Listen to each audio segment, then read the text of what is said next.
welcome back to my channel.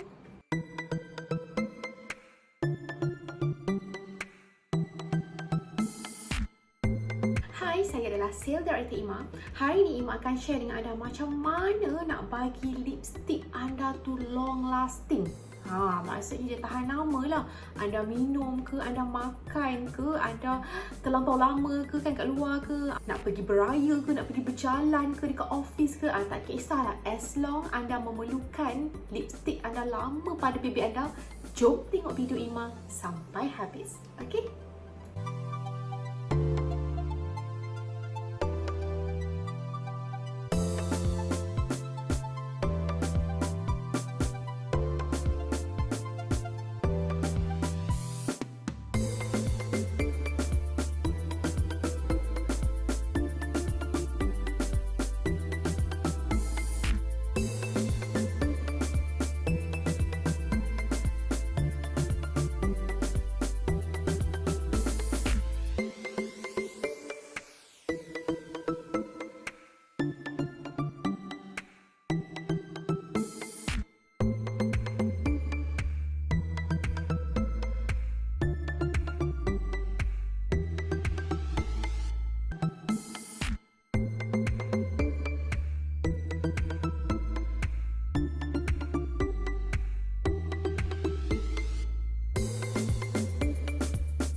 Senang je kan nak bagi lipstick anda tu long lasting ataupun tahan lama pada bibir anda.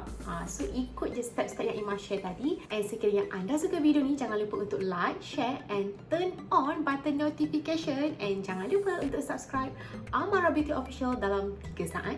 3, 2, 1, subscribe. Bye.